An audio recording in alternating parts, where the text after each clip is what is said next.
3월 25일 월요일 보문 연습용 뉴스입니다. 국산 초음속 전투기 KF-21이 공중에서 연료를 공급받는 공중급유 비행에 성공했습니다.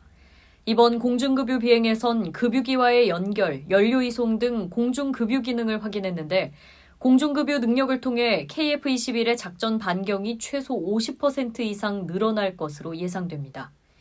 노지만 방사청 한국형 전투기 사업단장은 2025년 3월까지 약 60여 회에 걸쳐 다양한 고도 및 속도에서 KF-21 공중급유 능력 검증을 지속할 예정이라고 밝혔습니다. 3월 26일 화요일 보문 연습용 뉴스입니다. 군 당국은 어제 북한이 6발 이상의 탄도미사일을 발사했다고 밝혔습니다. 이창현 합동참모본부 공보차장은 오늘 브리핑에서 관련 질문에 북한 공개 보도상의 사진으로 6발이 돼 있었고 그보다 이상으로 판단하고 있다고 말했습니다. 또 북한이 초대형 방사포 발사훈련을 벌였다며 관련 사진을 공개한 데 대해선 1차 동시 발사의 형태로 보고 있고 그 이후에 수발이 더 있을 것으로 판단했다고 설명했습니다. 3월 27일 수요일 보문 연습용 뉴스입니다. 의대 입학 증원을 둘러싼 의료계와 정부의 갈등이 계속되는 가운데 의대별 정원 배분 결과가 이르면 내일 공개될 것으로 보입니다. 정부는 의대 증원분 2,000명에 대한 대학별 배정 작업을 마무리하고 이르면 내일 오후쯤 이를 공식 발표할 것으로 알려졌습니다.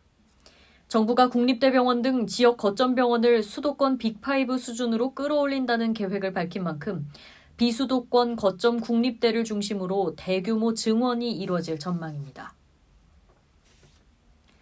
3월 28일 목요일 보문 연습용 뉴스입니다. 이종섭 호주대사 출국금지 해제 과정을 두고 대통령실과 설전을 벌인 고위공직자 범죄수사처가 이종섭 대사를 공식 소환한 적이 없다는 입장을 밝혔습니다.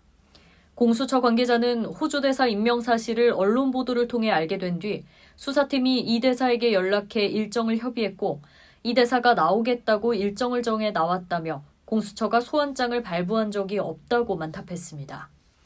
공수처 관계자는 대통령실이 이 대사의 인사검증 과정에서 고발 내용을 검토한 결과 문제가 없었다고 답한 부분이 위법한지 여부에 대해선 법조항을 보고 판단해달라고만 답했습니다. 3월 29일 금요일 보문 연습용 뉴스입니다.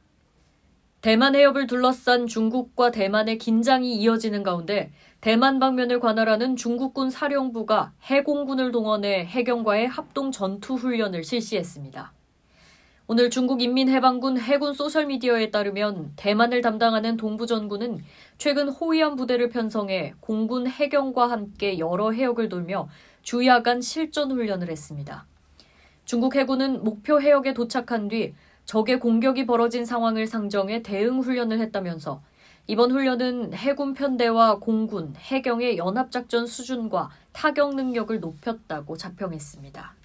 3월 30일 토요일 보문 연습용 뉴스입니다. 한국은행이 발표한 거주자 외화예금 동향에 따르면 2월 말 기준 외국환은행의 거주자 외화예금 잔액은 961억 3천만 달러로 1월 말보다 19억 7천만 달러 감소했습니다. 주체별로는 한 달 새 기업예금 잔액은 807억 5천만 달러로 21억 2천만 달러 줄었지만 개인예금은 153억 8천만 달러로 1억 5천만 달러 늘었습니다. 한은 관계자는 통관 기준 수출 수입 규모가 1월 1,091억 달러에서 2월 1,005억 달러로 줄어든 데다 일부 기업의 해외 투자 확대가 겹쳤기 때문이라고 설명했습니다. 3월 31일 일요일 보문 연습용 뉴스입니다. 삼성전자 노사가 임금 협상 타결에 실패하면서 창사 이래 첫 파업 가능성이 제기됐습니다.